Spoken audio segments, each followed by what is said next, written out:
Assalamualaikum warahmatullahi wabarakatuh.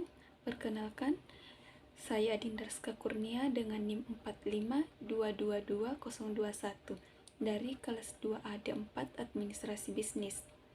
Baik, di sini saya akan memaparkan materi tentang manajemen risiko perbankan. Sebelum kita lanjut ke materi, saya akan membacakan quotes, yaitu manajemen risiko yang efektif adalah fondasi bagi kestabilan dan kesuksesan jangka panjang sebuah institusi keuangan. Hal ini melindungi organisasi dari kerugian yang tidak terduga dan memungkinkan pengambilan risiko yang bijaksana dalam mengejar peluang pertumbuhan. Baik, selanjutnya saya akan membacakan pokok bahasan. Yang pertama yaitu pengertian manajemen risiko perbankan. Kedua, langkah-langkah umum manajemen risiko perbankan. Ketiga, tujuan manajemen risiko perbankan. Yang keempat, prinsip manajemen risiko. Yang kelima, ciri-ciri manajemen risiko. Yang keenam, jenis-jenis manajemen risiko. Ketujuh, tata kelola dan budaya risiko. Kedelapan, peranan regulator. 9, tantangan dalam manajemen risiko. Dan yang terakhir yaitu contoh kasus. Selanjutnya, saya akan membacakan materi yang pertama, yaitu apakah itu manajemen risiko perbankan. Manajemen risiko perbankan adalah proses yang digunakan oleh bank untuk mengidentifikasi, mengatur, membantu, dan mengendalikan risiko-risiko yang dihadapi dalam aktivitas operasional dan keuangannya. Hal ini merupakan komponen penting dalam tata kelola perusahaan dan kelangsungan usaha bank. Materi selanjutnya yaitu langkah-langkah umum dalam manajemen risiko. Berikut adalah langkah-langkah umum dalam manajemen risiko. Yang pertama, identifikasi risiko. Mengidentifikasi risiko potensi yang mungkin mempengaruhi pencapaian tujuan organisasi atau proyek. Risiko dapat berasal dari berbagai sumber seperti lingkungan eksternal, operasional, keuangan, teknologi, atau faktor manusia. Yang kedua yaitu analisis risiko. Menganalisis risiko secara mendalam termasuk probabilitas terjadinya risiko dan dampaknya.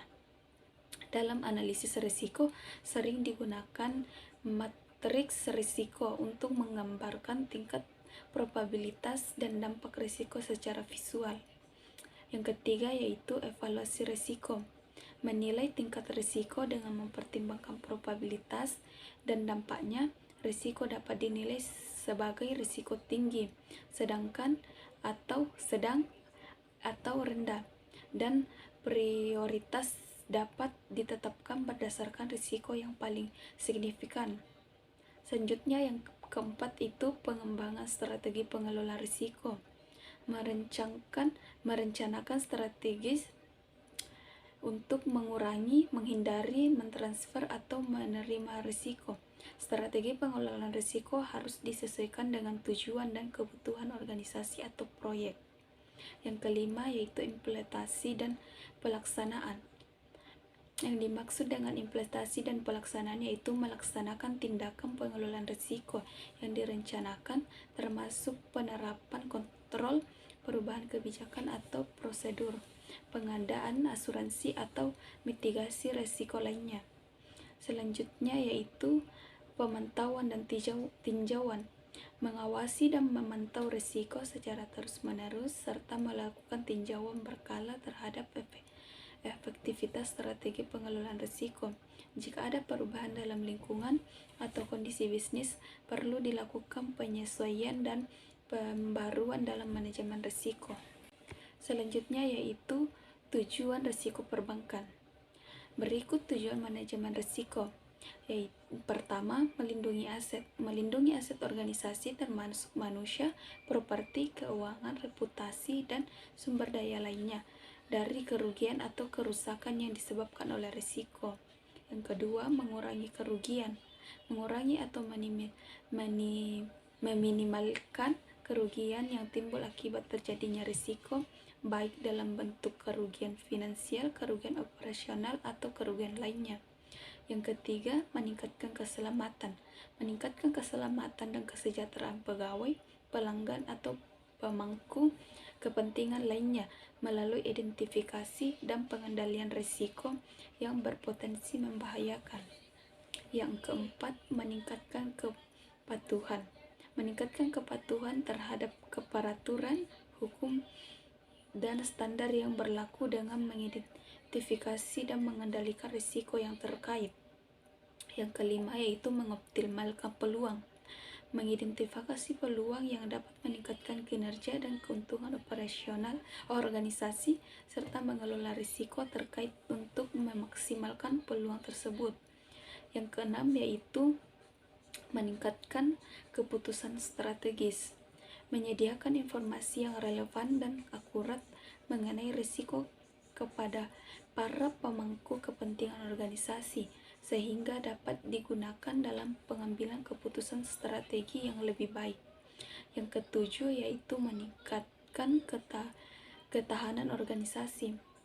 Membangun ketahanan organisasi terhadap risiko yang dapat mengganggu operasional seperti bencana alam, perubahan pasar, atau perubahan kebijakan. Yang kedelapan yaitu meningkatkan reputasi. Mempertahankan dan meningkatkan reputasi organisasi dengan mengidentifikasi dan mengelola risiko yang dapat membahayakan citra dan kepercayaan pelanggan atau pemangku kepentingan lainnya. Kesembilan yaitu peningkatan efisiensi. Mengoptimalkan penggunaan sumber daya organisasi dengan mengurangi gangguan atau kegagalan yang disebabkan oleh risiko. Yang kesepuluh, menjaga kelangsungan operasional.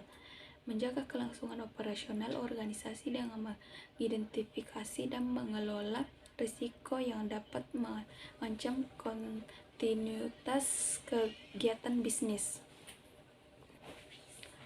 Selanjutnya, prinsip manajemen risiko. Berikut prinsip manajemen risiko. Yang pertama, pendekatan sistematis. Manajemen risiko harus dilakukan secara sistematis dan terstruktur. Prosesnya harus melibatkan identifikasi, analisis, evaluasi, dan pengambilan risiko secara menyeluruh. Pendekatan sistematis membantu memastikan bahwa semua risiko yang relevan telah diidentifikasi dan dikelola dengan baik. Yang kedua yaitu pimpinan tertinggi terlibat. Manajemen risiko adalah tanggung jawab organisasi secara keseluruhan. Oleh karena itu, pimpinan tertinggi atau manajemen senior harus terlibat secara aktif dalam mendukung dan mempromosikan praktik manajemen risiko.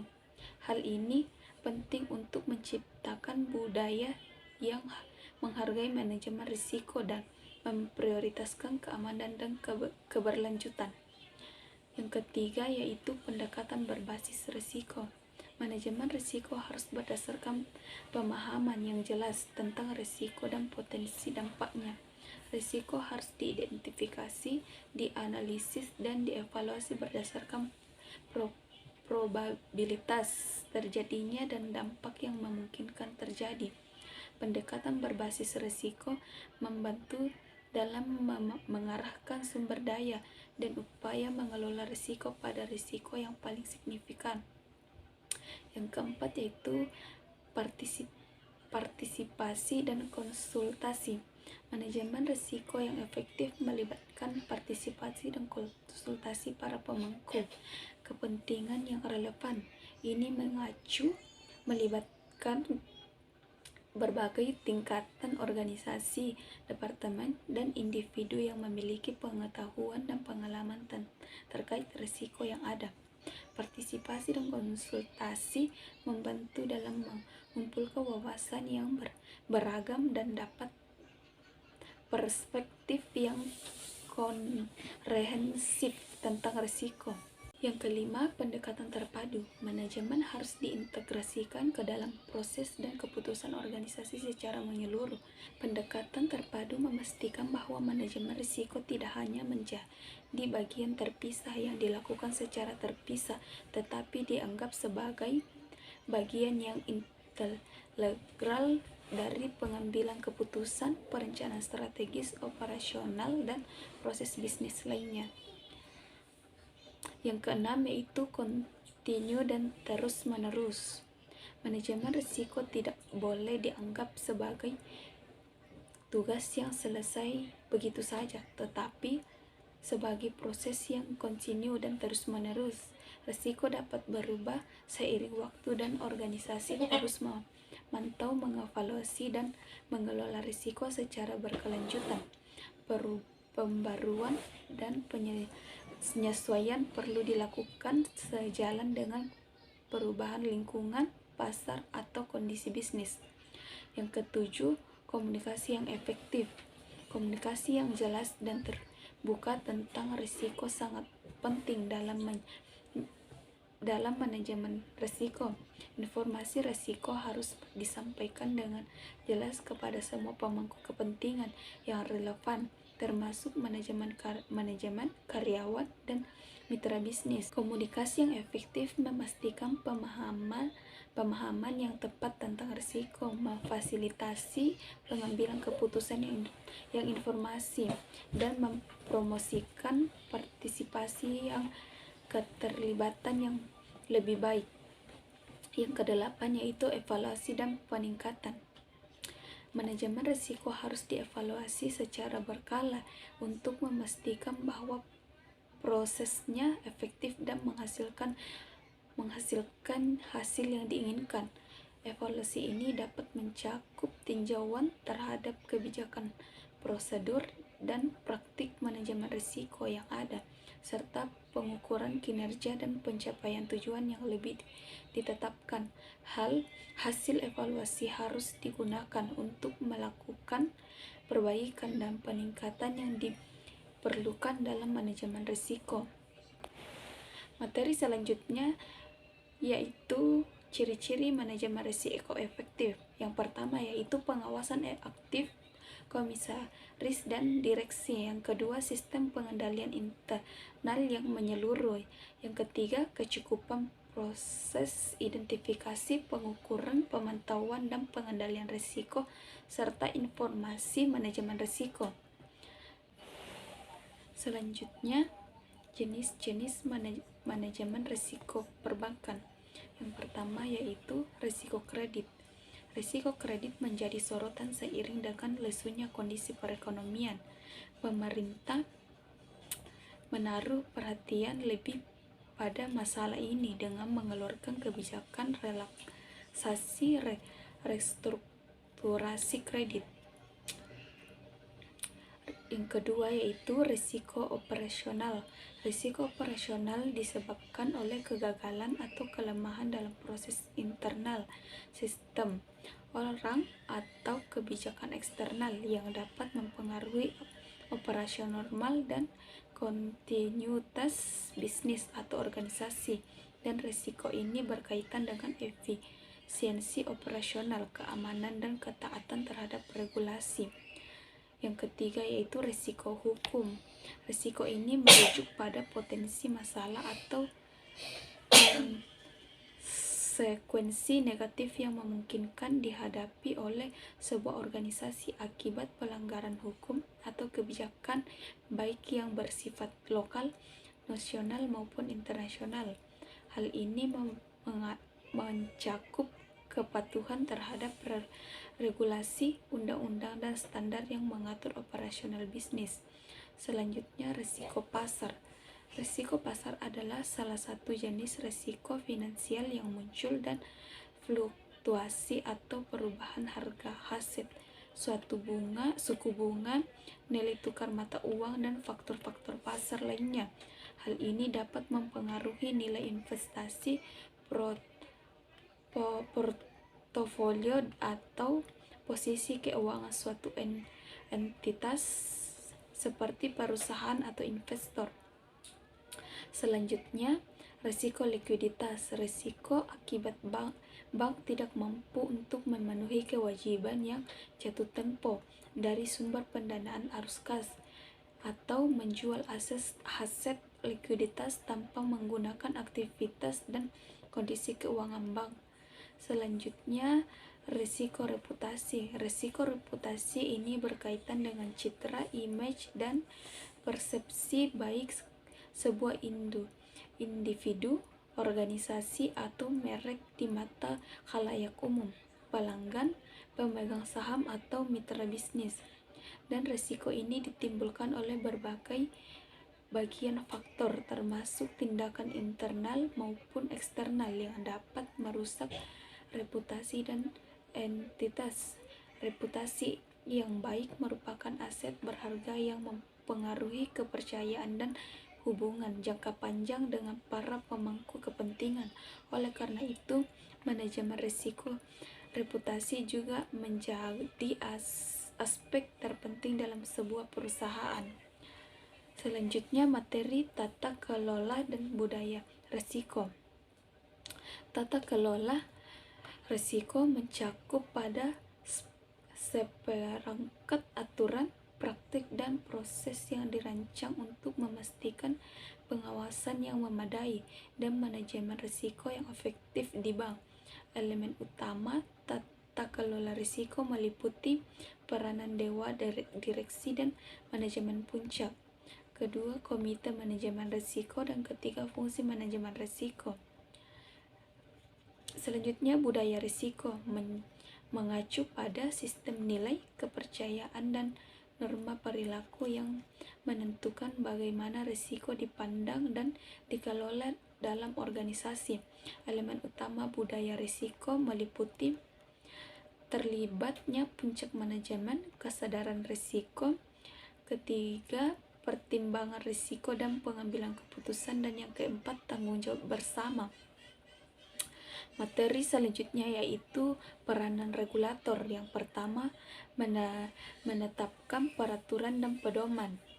Regulator seperti bank sentral dan bank pengawasan keuangan menetapkan peraturan dan pedoman yang harus dipatuhi oleh bank dalam mengelola risiko.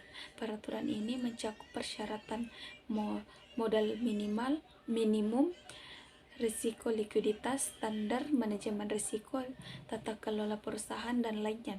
Yang kedua, pengawasan kepatuhan. Regulator melakukan pemeriksaan atau pengawasan berkala untuk memastikan kepatuhan bank terhadap peraturan dan pedoman yang berlaku. Ini mencakup penilaian kecukupan modal, manajemen risiko kredit, risiko pasar, risiko operasional, tata kelola perusahaan, dan lainnya. Yang ketiga, pemantauan stabilitas sistem. Regulator memantau stabilitas sistem keuangan secara keseluruhan dan mengidentifikasi risiko sistematik yang dapat mengancam sektor perbankan. Ini melibatkan analisis tindakan risiko, konsentrasi risiko, dan keterkaitan antara lembaga keuangan. Selanjutnya, mempromosikan praktik-praktik terbaik. Regulator sering menerbitkan panduan, surat edaran, dan standar baru yang mencerminkan praktik terbaik dalam manajemen risiko perbankan. Ini bertujuan untuk meningkatkan kualitas manajemen risiko di sektor perbankan dan menjaga stabilitas sistem keuangan. Materi selanjutnya yaitu tantangan dalam manajemen risiko. Yang pertama, lingkungan perbankan yang harus berkembang. Perubahan landscape kompetitif, regulasi baru, dan tren ekonomi makro menimbulkan risiko baru yang harus dikelola. Bank harus tanggap dalam mengidentifikasi dan mengatasi risiko yang muncul. Yang kedua itu inovasi produk layanan keuangan. Produk keuangan yang semakin kompleks seperti derivatif dan instrumen terstruktur membawa risiko yang lebih rumit. Bank harus memiliki keahlian dan model risiko yang memadai untuk menilai risiko dari inovasi ini. Yang ketiga itu risiko siber dan teknologi. Peningkatan aktivitas digital dan serangan siber meningkatkan risiko keamanan dalam data dan gangguan operasional. Bank harus berinvestasi dalam keamanan siber dan rencana kelangsungan bisnis yang kuat. Yang keempat yaitu perubahan iklim dan risiko lingkungan. Dampak perubahan iklim dan bencana alam dapat memengaruhi portofolio kredit dan inovasi bank. Bank perlu mempertimbangkan risiko lingkungan dalam penilaian dan pengelolaan risiko. Selanjutnya itu contoh kasus. Manajemen bank segera mengambil tindakan untuk mengatasi risiko konsentrasi ini dengan pertama membatasi eksposur kredit baru terhadap sektor berisiko tinggi tersebut. Kedua, melakukan penilaian ulang yang ketat terhadap semua debitur dalam sektor ini dan menyusun rencana restrukturasi kredit jika diperlukan. Yang ketiga, meningkatkan provisi untuk kerugian kredit yang diperkirakan akan timbul dari portofolio ini. Yang keempat, mengembangkan strategi diversifikasi untuk memperluas portofolio kredit ke sektor perekonomian lain yang lebih stabil. Yang kelima, memperkuat proses persetujuan kredit dan pemantauan debitur secara berkala. Kasus ini menunjukkan pentingnya manajemen risiko yang ketat dalam mengidentifikasi dan mengatasi risiko konsentrasi berlebihan dalam portofolio kredit bank. Jika diabaikan, hal ini dapat mengakibatkan kerugian besar dan mengancam stabilitas keuangan bank. Tindakan cepat dan langkah-langkah mitigasi yang tepat diperlakukan untuk mengendalikan risiko dan melindungi bank dari dampak negatif. Selanjutnya saya akan membacakan kesimpulan dari materi yang saya bawakan, yaitu manajemen risiko perbankan adalah elemen yang sangat penting bagi kelangsungan dan kesuksesan jangka panjang sebuah bank. Industri perbankan menghadapi berbagai jenis risiko seperti risiko kredit, risiko pasar, risiko operasional, risiko likuiditas, risiko hukum, risiko reputasi. Risiko-risiko ini harus dikelola dengan baik untuk mencegah kerugian besar dan menjaga kestabilan keuangan bank. Pada intinya, manajemen risiko perbankan yang kuat dan disiplin adalah kunci untuk menjaga stabilitas keuangan, mematuhi peraturan, melindungi nasabah, dan mencapai pertumbuhan yang berkelanjutan dalam industri perbankan yang dinamis dan penuh tantangan. Itulah tadi pemaparan materi dari saya. Sekian dan terima kasih. Wassalamualaikum warahmatullahi wabarakatuh.